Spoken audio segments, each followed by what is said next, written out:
O grande acidente ferroviário de Rivir de 1871 ocorreu na noite de 26 de agosto de 1871, quando o Portland Express da Eastern Railroad bateu na traseira de um trem local parado em Rivir, Massachusetts. O acidente ocorreu em uma noite de sábado muito movimentada, com 3 grandes eventos de fim de semana ocorrendo fora de Boston, causando tráfego mais pesado do que o normal nas ferrovias, especialmente na linha da Eastern Railroad. Normalmente, a Eastern operava 152 trens nos dias de fim de semana, mas com 2 grandes reuniões de reavivamento e reunião militar ocorrendo, o número de trens funcionando para acomodar a carga extra de passageiros foi aumentado para 192. O tráfego pesado e o estilo conservador da administração da Eastern de não usar o telégrafo para despachar trens causaram longos atrasos ao longo da linha.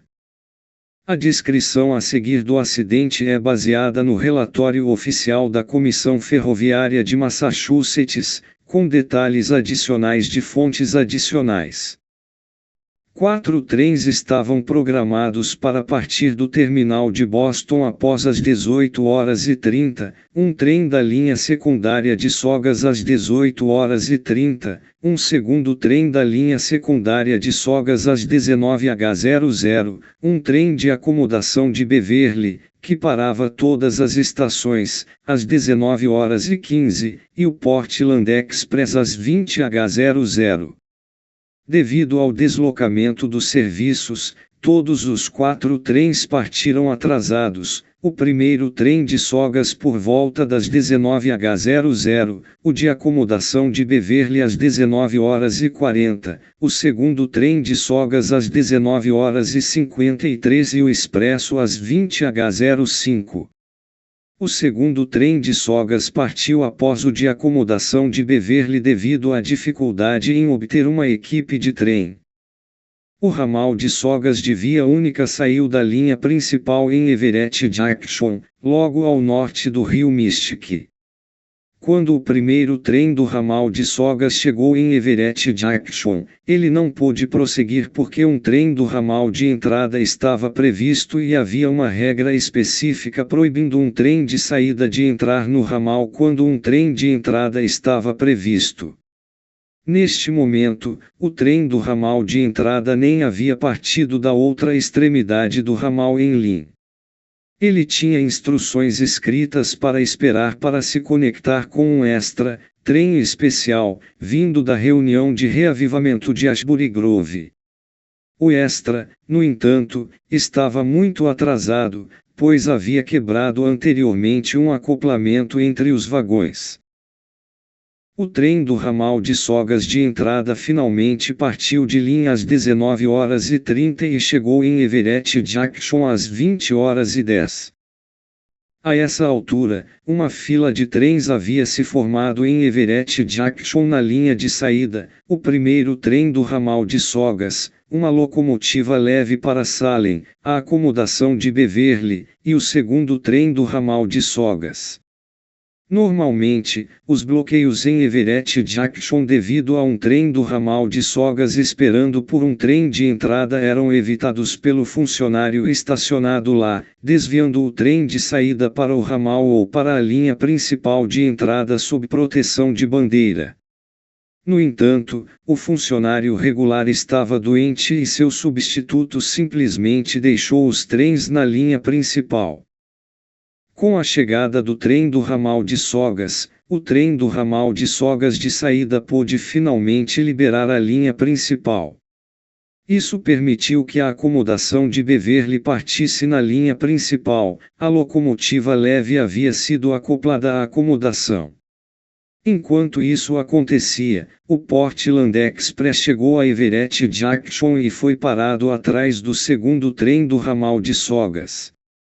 Assim que o segundo trem do ramal liberou a linha principal, o Portland Express foi autorizado a partir. Nesse ponto, houve uma confusão considerável por parte do condutor da acomodação de Beverly e do maquinista do Portland Express quanto à localização e identidade do trem de cada um. O condutor da acomodação Beverly estava relutante em deixar Boston tão perto antes do Portland Express, mas foi tranquilizado pelo superintendente de que o maquinista do Expresso seria avisado de que a acomodação Beverly estava atrasada.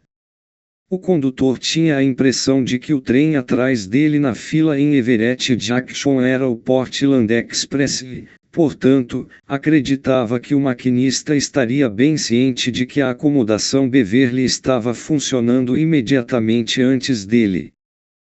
O maquinista do Expresso tinha, de fato, sido verbalmente avisado em Boston pelo chefe do depósito para ficar atento a outros trens.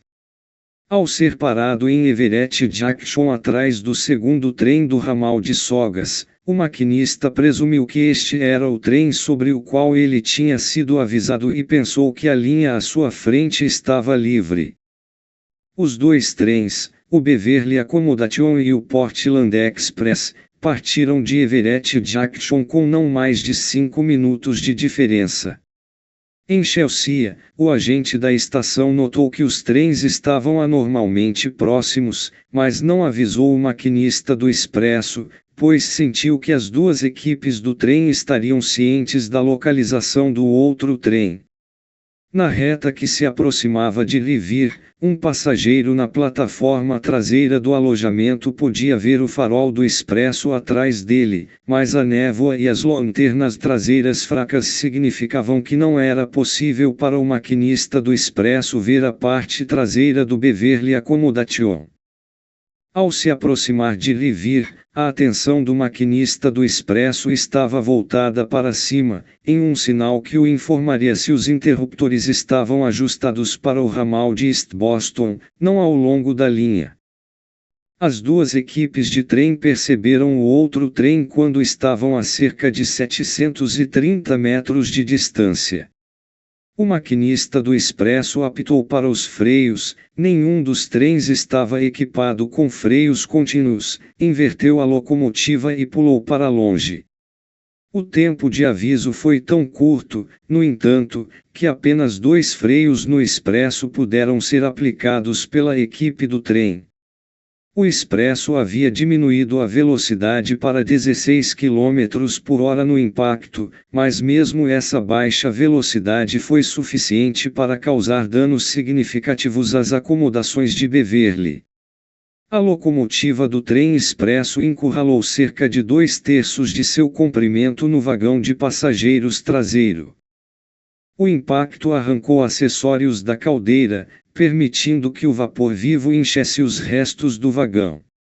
O vagão então pegou fogo com querosene partido, das lanternas, e da caixa de fogo da locomotiva. O relatório oficial afirma que 29 pessoas morreram, todas no vagão traseiro, e 57 ficaram feridas no trem. Alguns passageiros que ficaram presos nos vagões traseiros estilhaçados foram queimados vivos. Os espectadores da estação e os passageiros sobreviventes tentaram resgatar as vítimas presas arrancando partes do teto dos vagões, mas seus esforços não tiveram sucesso, pois o fogo rapidamente engoliu as madeiras quebradas. Após o acidente, o advogado Wendell Phillips teria acusado a Eastern Railroad de assassinato deliberado. A ferrovia foi condenada pelo público por sua gestão conservadora, equipamentos antiquados, não ter freios a Westinghouse em suas locomotivas e sua insistência em usar o antigo sistema de intervalo de tempo e não usar o telégrafo. Vários processos foram movidos contra a Eastern e a empresa quase faliu. Isso eventualmente levou a Eastern a ser fundida com sua rival, a Boston and Maine Railroad, em 1884.